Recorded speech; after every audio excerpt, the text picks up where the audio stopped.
Assalamualaikum warahmatullahi wabarakatuh.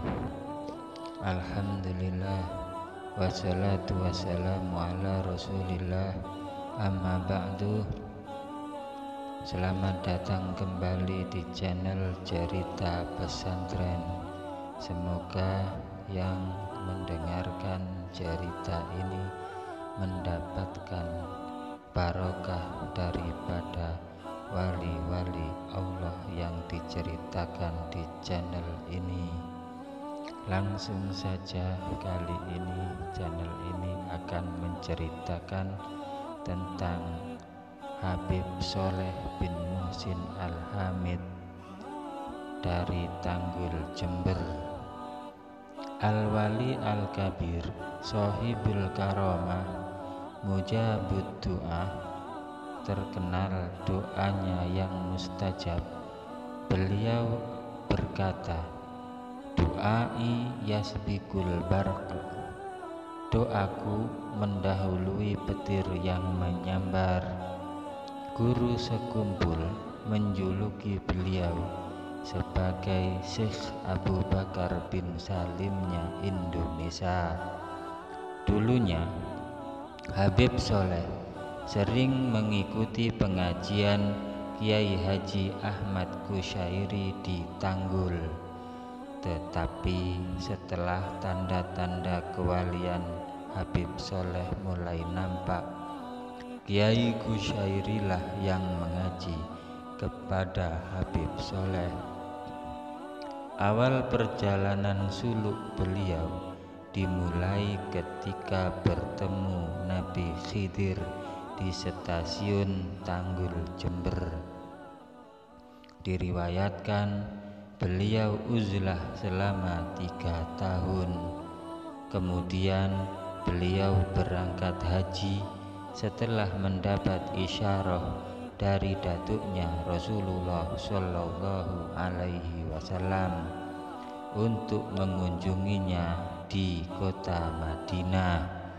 Sepulang dari haji, beliau kaget melihat rumahnya yang sederhana telah dibongkar, telah dipugar oleh masyarakat. Dengan sedikit menyesal, beliau mengatakan, "Padahal di rumah itu saya sholat berjamaah dengan Rasulullah 5 waktu." Beliau khalifahnya Al-Qutub Habib Abu Bakar As-Segaf Gresik. Habib Abu Bakar sendiri yang memakaikan umamah di atas kepala Habib Sholeh yang mulia.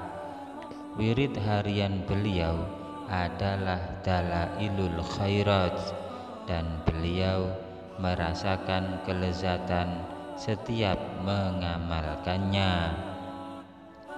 Nasihat yang paling sering beliau sampaikan adalah agar berbakti kepada orang tua, menjaga sholat jamaah 5 waktu, dan mengisi waktu antara maghrib dan isya dengan membaca Al-Quranul Karim.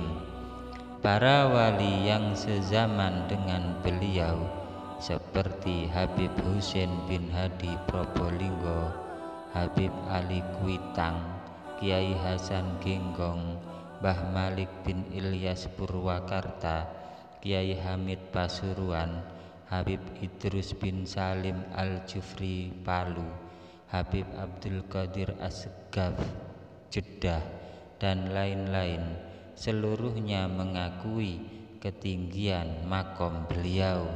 Sampai Kiai Hamid Pasuruan dulu sering berpesan kepada murid-muridnya, kalau bepergian ke arah timur, hadiahkan Al-Fatihah untuk Habib Sholeh bin Muhsin Al-Hamid, Tanggul, Jember.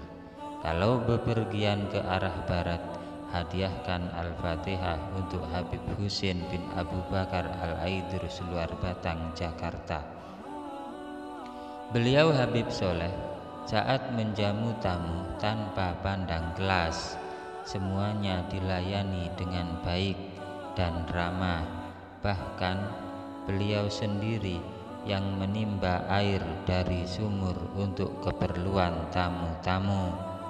Ketika para tamu tidur nyenyak, Habib Soleh dengan sabar mengelilingi mereka dan meletakkan obat nyamuk bakar agar semua tamu terhindar dari gigitan nyamuk.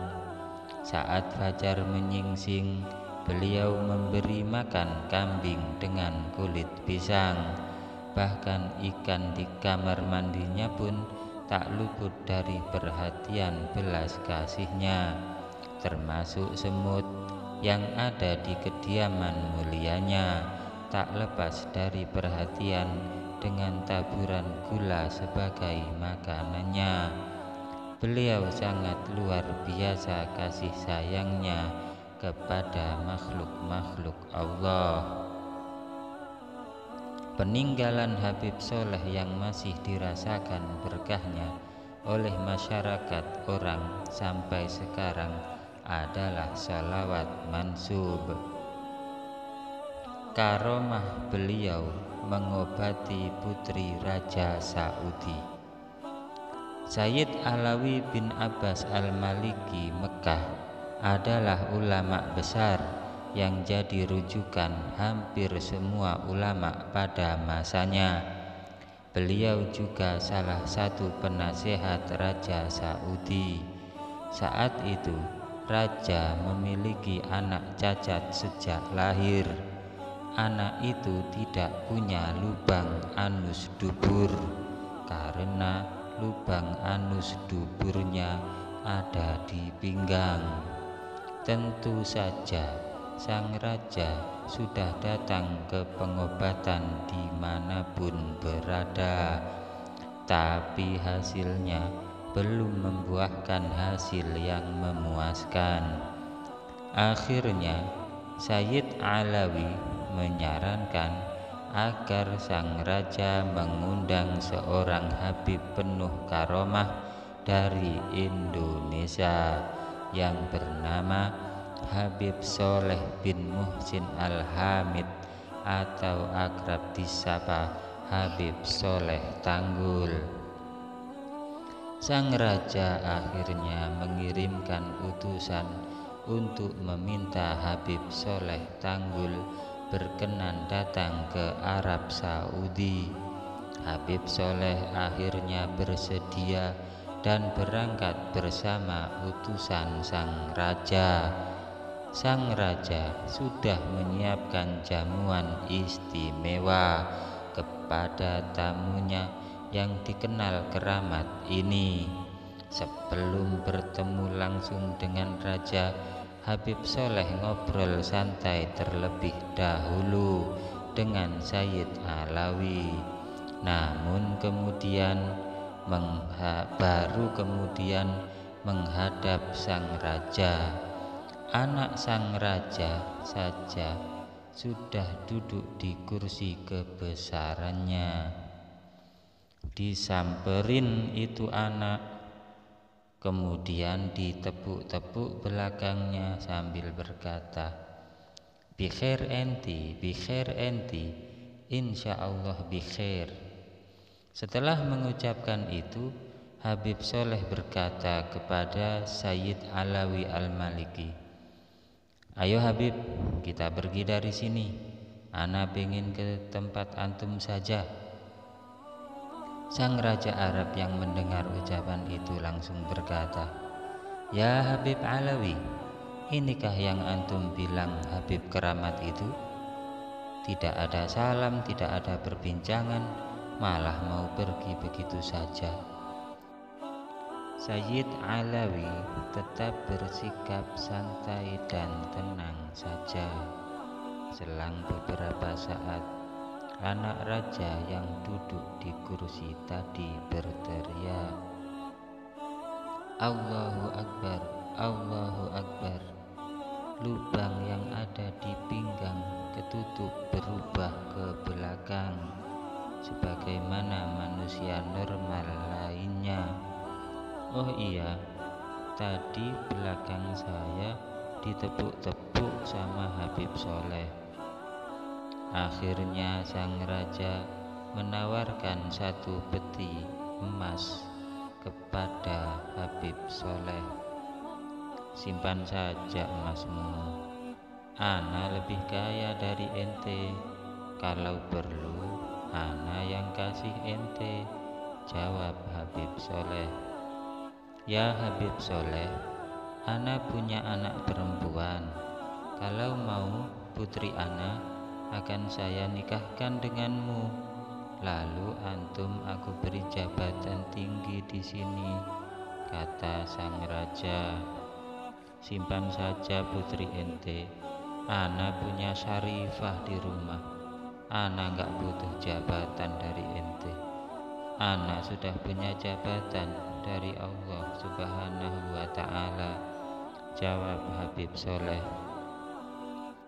Mendengar pembicaraan ini, Sayyid Alawi Al-Maliki akhirnya menyarankan Habib Soleh agar mau menerima emas tadi. "Ya Habib Soleh, kita di Hadramut punya saudara-saudara yang susah. Ambil saja dan kasihkan kepada saudara-saudara kita di sana." Habib Soleh akhirnya menerima saran Sayyid Alawi Al-Maliki. Kemudian hadiah itu dibagikan kepada saudara-saudara di Hadramaut, Yaman sana. Karena kisah ini, Habib Soleh Tanggul di Hadramaut sana dikenal sebagai Habib paling kaya di Indonesia karena sering membantu saudara-saudara yang ada di Hadramaut. Demikian cerita dari channel Pesantren. Semoga bermanfaat dalam kehidupan kita di dunia hingga akhirat. Jangan lupa like, komen, subscribe, dan share jika channel ini bermanfaat agar bisa lebih berkembang lagi. Wabillahi taufiq wal hidayah waridha wal inayah. Assalamualaikum warahmatullahi wabarakatuh.